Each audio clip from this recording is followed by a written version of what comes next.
نبی کریم صلی اللہ علیہ وسلم نے فرمایا کہ وہ آپس میں اتنا لڑیں گے کہ 100 میں سے 99 بندے جو ہیں وہ مارے جائیں گے اس لڑائی میں. 99% کیجویلٹیز جو ہیں وہ اس لڑائی میں ہوں گی.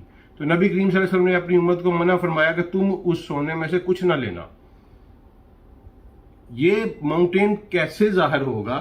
یہ اس سے پہلے تک تو بڑے، میرا مطلب ہے، انہوں نے شیخ عمران حسین صاحب نے اور یا مقبول جان وغیرہ نے اس کو پیٹرو ڈالر کہہ دیا، اس کی کبھی کسی کے ساتھ نسبت لگا دی. لیکن ایک بات یاد رکھیں کہ یہ جو ہر چیز کے اوپر تشبیہات ڈھونڈنا شروع ہو جاتے ہیں، یہ بالکل غلط بات ہے. کیونکہ نبی کریم صلی اللہ علیہ وسلم نے بھی فرمایا ہے اور قرآن پاک میں بھی آیا ہے کہ یہ ایک کتاب مبین ہے. تو کتاب مبین ہے، کھلی کتاب ہے. اس میں تھوڑی سی آیات جو ہیں وہ متشابہات ہیں. اور دیکھیں 2 لفظ ہیں، ایک مشتبہ ہے، ایک متشبہ ہے. متشابہات ہے، مشتبہات کوئی نہیں ہے. مشتبہات جو ہوتی ہیں جو مشکوک ہوں، متشابہات جو ہیں جو ملتی جلتی ہوں. تو ہر چیز کو جو ہے یہ سملیرٹی میں یا اس کی سیمیلیشن یا اس کا پیرلر تلاش کرنے کی کوشش کر دیتے ہیں. لیکن یہ ایک واضح اصول ہے کہ نبی کریم صلی اللہ علیہ وسلم نے اگر کسی کا نام لیا ہو کسی چیز کا، اور وہ چیز آج بھی اسی نام سے اس دنیا میں موجود ہو، تو وہ پھر وہی ہونی ہے. یہ نہیں ممکن کہ نبی کریم صلی اللہ علیہ وسلم کہیں کہ فلاں جگہ کے اوپر لوہا ہے تو آج ہم لوہے کو سبزی تصور کر لیں. یہ نہیں ہو سکتا.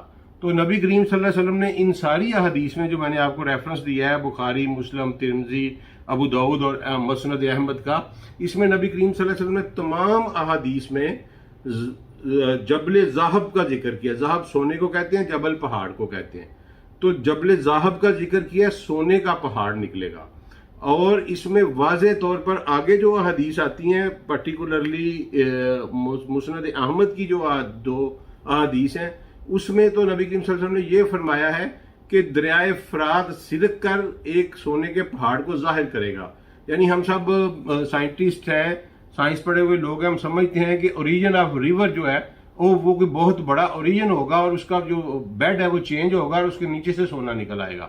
اور آپ کو حیران کن بات ہے کہ یہ 2021 میں جب فرات کا پانی بہت سارا نیچے گیا، ترکی نے ایک بہت بڑا ڈیم بنایا ہے فرات کے اوپر. اس ڈیم کی وجہ سے جب والیوم آف واٹر کم ہوا ہے تو اس کے نیچے سے سونے کے ذرات نکلنا شروع ہو گئے ہیں.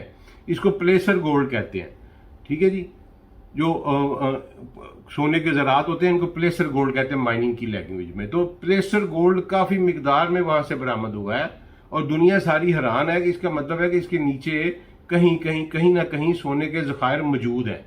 تو نبی کریم صلی اللہ علیہ وسلم نے فرمایا کہ یہ سونے کا پہاڑ جب نکلے گا تو اس کے اوپر سارے ٹوٹ پڑیں گے اور پھر یہ سارے کے سارے جو ہیں ان جو فائنینشیل اور مالی ریسورس ہوگا اس وقت، بہت بڑا سونے کا ذخیرہ جو دریافت ہوگا فرات کے نیچے سے، اس کے اوپر لڑائی ہوگی اور اس کے پیچھے یہ جو آرمیز ہیں یورپ کی یہ لے کے آئیں گی.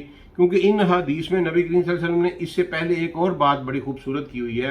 انہوں نے کہا ہے کہ تم اور رومیوں کے درمیان صلح ہو جائے گی اور تم مل کر ایک مشترکہ دشمن کا مقابلہ کرو گے. مصنف ابن ابی شیبہ کی جو حدیث ہے اس میں یہ ہے کہ تم مل کر ایک مشترکہ دشمن کا مقابلہ کرو گے جو تمہاری پشت پر ہوگا اور تم اس کو شکست دو گے، تم فتح یاب ہوگے. تو یہ میں نے جو اسے نتیجہ اخذ کیا ہے، آئی مائٹ بی رانگ، لیکن میری ریسرچ کے مطابق یہ جنگ ہو چکی ہے. مسلم ورلڈ کا اور پوری یورپین ویسٹرن ورلڈ کا ایک الائنس بنا تھا اگینسٹ USSR اور سوویت یونین کے، اور ہم نے مل کر ان کے ساتھ جنگ لڑی تھی. اور سوویت یونین اگر آپ دیکھیں تو اگر اسلامی دنیا اور پوری یورپ دیکھیں تو ہماری پشت کے اوپر جو ہے ہم سب کی، اگر ہم آپس میں فیس ٹو فیس کھڑے ہوں یورپین قومیں اور ایشین اقوام یا مسلم ورلڈ کی قومیں، تو ہماری پشت کے اوپر سارے کا سارا سوویت یونین بنتا ہے. تو اس کا مطلب ہے کہ یہ میرے اندازے کے مطابق کہ یہ جنگ ہو چکی ہے. ہم نے ایک مشترکہ دشمن کے خلاف مل کے جنگ لڑ لی ہے، اس کو ہم شکست دے چکے ہیں. اور اس کے بعد نبی کریم صلی اللہ علیہ وسلم نے فرمایا کہ پھر صلیبی جو ہیں وہ نعرہ لگائیں گے کہ ہم یہ صلیب کی وجہ سے فتح ہوئی ہے تو تمہاری صلح ان سے ٹوٹ جائے گی. ایک مومن اٹھے گا اور وہ صلیب توڑے گا جس کی وجہ سے وہ غصے میں آ جائیں گے اور معاہدہ توڑ دیں گے. وہ جب معاہدہ توڑیں گے تو اس کے بعد یہ 9,60,000 کی فوج آئے گی. تو وہ معاہدہ بھی توڑا جا چکا ہے، کیونکہ اس میں ایک اور حدیث ہمیں ملتی ہے، کتاب الفتن میں بھی ہے اور مصنف ابن ابی شیبہ میں بھی ہے، جس میں نبی کریم صلی اللہ علیہ وسلم نے ذکر کیا کہ وہ تم سے کچھ افراد کا مطالبہ کریں گے کہ یہ بندے ہمارے حوالے کرو. تو مسلمان جو ہوں گے وہ کہیں گے کہ ہم کیوں اپنے بھائیوں کو تمہارے حوالے کریں. تو یہ دیکھیں، یہ بات بھی ہو چکی ہے افغانستان کی جنگ میں کہ جی پوری یورپ، پورے نیٹو الائنس نے کہا کہ کچھ بندے جو ہے یہ ہمارے حوالے کرو. تو انہوں نے کہا جی یہ ہمارے بھائی ہیں، ہم آپ کو ان کے حوالے نہیں کرتے. یہ میرا انالیسس ہے اس کے اوپر، ٹھیک ہے. میں یہ نہیں کہہ رہا کہ یہ 100% صحیح ہے، لیکن مجھے نظر آ رہا ہے کہ یہ واقعہ ہو چکا ہے اور ان کے ساتھ پھر ہماری صلح جو ہے وہ ٹوٹ چکی ہے، کیونکہ انہوں نے پھر اٹیک کیا ہے مل کے اس افغانستان کے اوپر. تو اس حوالے سے یہ جنگ ہو چکی ہیں. اب جو مرحلہ رہتا ہے وہ سونے کے پہاڑ کے نکلنے کا مرحلہ رہتا ہے، اور شام کے اندر جب وہ آئیں گے تو اس کا مطلب ہے کہ وہ ٹرکی کو رونتے ہوئے آئیں گے. ٹرکی ان کے قبضے میں چلا جائے گا اور وہاں آ کے تو پھر نبی کریم صلی اللہ علیہ وسلم نے جو فرمایا، یہ ایک ہماری جو ابو داؤد میں حدیث ہے 4298، اس میں نبی کریم صلی اللہ علیہ وسلم نے فرمایا کہ مسلمانوں کا کیمپ جو ہے وہ شام کے شہر غوطہ کے قریب ہوگا. تو اس کا مطلب ہے کہ مسلم آرمیز جو ہیں امام مہدی کی قیادت میں بیعت لینے کے بعد امام مہدی کنسالیڈیٹ کریں گے.